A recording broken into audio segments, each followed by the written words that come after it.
করলো, এটি কি বলবেন আপনারা? আচ্ছা, গত 2 মাস ধরে আমাদের উত্তরপাড়া থানায় মাকলা কানাইপুর অঞ্চলে পরপর চুরির ঘটনা হচ্ছিল। সন্ধ্যের পর থেকে রাত 10টা এরকম সময়, ধরুন 2-3 ঘন্টার জন্য বা 4 ঘন্টার জন্য লোকে বাড়ি ফাঁকা রেখে চলে যাচ্ছিল সেই সময়। তো সেই সময়ের মধ্যেই পেছনের দিক থেকে গ্রিল কেটে নিয়ে ঘরে ঢুকে এই সোনার গয়না আলমারি ভেঙে আর কি নিয়ে যেত লোক এরা।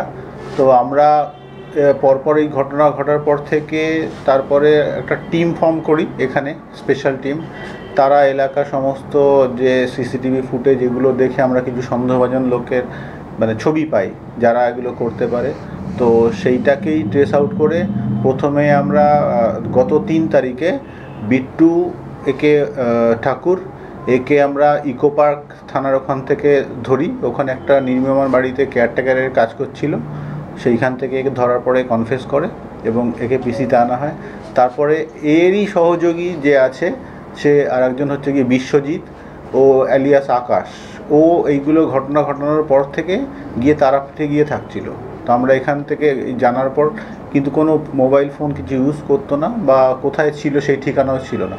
আমরা এখান থেকে আমাদের পুলিশ পার্টি গিয়ে তারাপীঠে বেশ কয়েকদিন থাকার পর 7 তারিখে ওকে ধরে এবং তারপরে পিসি পিরিয়ডে ওদের কনফেশনাল স্টেটমেন্ট ফলো করে আমরা এই চুরি যাওয়া সোনার গয়না, রূপোর গয়না, কিছু টাকা, মোবাইল ফোন এবং যে গ্রিল ভাঙার যেসব সামগ্রী সেগুলো উদ্ধার করি। কত টাকা সোনা মোটামুটি? আপাতত আমাদের আনুমানিক যেটা ভেরিফাই করে দেখেছি যে এটা মোটামুটি 5 লক্ষ টাকার মতো সোনার গয়না এবং রূপোর গয়না আছে এবং তার সাথে 11,800 টাকা রিকভারি করা হয়েছে এদের থেকে। এদের পেছনে আরো কেউ যুক্ত আছে বলে মনে হচ্ছে? না, আমরা ভেরিফাই করে দেখছি, ইনভেস্টিগেশন এখনো শেষ হয়নি, প্রাথমিক পর্যায়ে রয়েছে।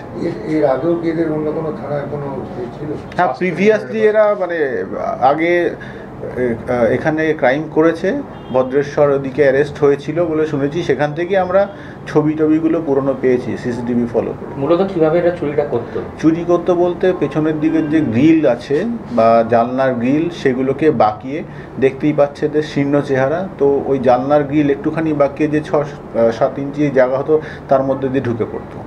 অভিযুক্তদের নাম এবং কোথায়?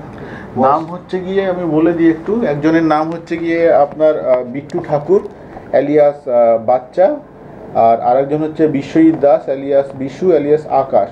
ওর অরিজিনাল বাড়ি হচ্ছে শেওড়াফুলিতে, কিন্তু এই কদিন তারাপীঠের ওখানে গিয়ে লুকিয়েছে। বয়স অ্যাপ্রক্সিমেটলি 25 এরকম।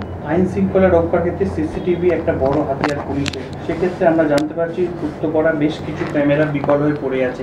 আপনারা কি প্রশাসনিক স্তরে কথা বলবেন? উত্তরপাড়ায় যেগুলো পুলিশের তরফ থেকে লাগানো হয়েছিল সেগুলো আমরা রেগুলার মেনটেন করি। বাকি যেগুলো অন্য সমস্ত পৌরসভা বা বাকি জায়গা থেকে লাগানো হয়েছে তাদের কাছে অলরেডি আমরা আবেদন রেখেছি যাতে সেগুলো রেগুলার মেনটেন্যান্সের মধ্যে দিয়ে যায়। এবং এছাড়াও অনেক পুলিশ বন্ধু বা সাধারণ নাগরিক তাদের দোকানে বাজারে লাগিয়ে রেখেছেন, সেগুলো ঠিকঠাক আছে। আমরা সেখান থেকে এগুলো রিকভারি করি। দেখতে পাচ্ছি এই ধরনের চুরি সন্ধ্যেবেলা এবং রাতের আগেই ঘটছে।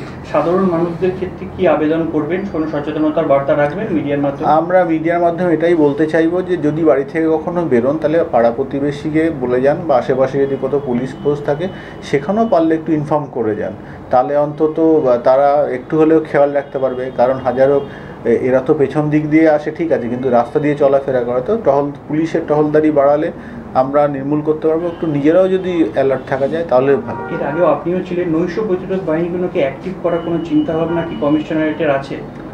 নৈশ প্রতিরোধ বাহিনীর সাথে আমরা মিটিং করব। তাদেরকে আগে যখন মানে গ্রাম বা জিপিতে সেই সময় আগে থাকতো, এখন তো এটা কমিশনের এলাকা, আমরা রিভাইভ করে নেবো। স্যার, অভিযুক্তদের কবে এবং কীভাবে গ্রেপ্তার করেছেন? 3 তারিখে প্রথমজনকে গ্রেপ্তার করা হয়, বিট্টু ঠাকুর যে আছে, ওকে ওই চেহারার বিবরণ দেখে এবং আমরা ওই পেছনের যে গ্রিল কেটেছিল তাতে দেখে বুঝতে পারি যে শীর্ণকায় চেহারার কেউ আর কি ঢুকেছিল। পুরনো ক্রাইম যারা করতো তাদের দেখে এবং সিসিটিভি ফুটেজও আমাদের কিছু ছিল, সেটা দেখে ভেরিফাই করে ওকে ধরা হয় ফার্স্ট। মোবাইল ফোনও তো রিকভার হয়েছে? মোবাইল ফোন রিকভারি হয়েছে, কিন্তু মোবাইল ফোনের মানে এখন আমরা দেখছি ওর মধ্যে কী আছে। কতক্ষণ সোনা পেয়েছেন এখন? গ্রাম নয়, মানে আমি আপনাকে টাকার পরিমাণে বলতে পারি টোটাল 5 লাখ। আমরা কি বলতে পারি পরপর চুরি যে ঘটছিল উত্তরপাড়ায় তার কিং পিং ধরা পড়েছে এখনো পর্যন্ত? হ্যাঁ, আমাদের ধারণা এরাই করছিল, কারণ মালপত্র যা রিকভারি হয়েছে তার থেকে এটাই ধারণা করতে পারি যে আমরা এটা মানে ডিটেক্ট করে ফেলতে পেরেছি।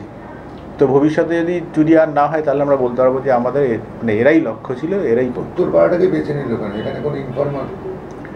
সেটা আমরা এখনো ভেরিফাই করে দেখছি কি কারণে এরা উত্তরপাড়ায় করতো, মানে ঘন বসতিপূর্ণ এলাকা সেই কারণে নাকি অন্য কোনো কারণ, সেটা দেখছি। এদের সঙ্গে কি আর কেউ যুক্ত থাকতে পারে?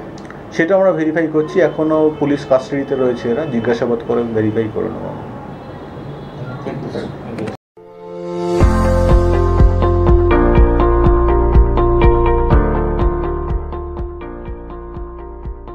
মেডিওয়ালের পক্ষ থেকে সকলকে জানাই সাধারণ আমন্ত্রণ। অর্থোপেডিক সার্জিক্যাল রেঞ্জে টোটাল রেঞ্জই পাওয়া যায়, যেমন hospital bed, oxygen concentrator, CPAP, BiPAP, তারপর orthopaedic wheelchair, crutch, LS belt, total রেঞ্জই পাওয়া যায় আমার এখানে। মেডিওয়ালের পক্ষ থেকে সকলকে আমাদের এখানে আসার জন্য আমন্ত্রণ জানাচ্ছি। আমাদের ঠিকানা 35 Netaji Subhash road, Uttarpara, Hooghly, near town school এবং ইউকো ব্যাংকের মেন ব্রাঞ্চের পাশের রাস্তা। এবং আমাদের আরেকটি ব্রাঞ্চ আছে, সেটা বালিবাজারে। তো আমরা পরপর এই ঘটনা ঘটার পর থেকে তারপরে একটা টিম ফর্ম করি এখানে, স্পেশাল টিম। তারা এলাকা সমস্ত যে সিসিটিভি ফুটেজ এগুলো দেখে আমরা কিছু সন্দেহভাজন লোকের মানে ছবি পাই যারা এগুলো করতে পারে। তো সেইটাকেই ট্রেস আউট করে প্রথমে আমরা গত 3 তারিখে বিট্টু একে ঠাকুর একে আমরা ইকো পার্ক থানার ওখান থেকে ধরি। ওখানে একটা নির্মীয়মান বাড়িতে কেয়ারটেকারের কাজ করছিল, সেইখান থেকে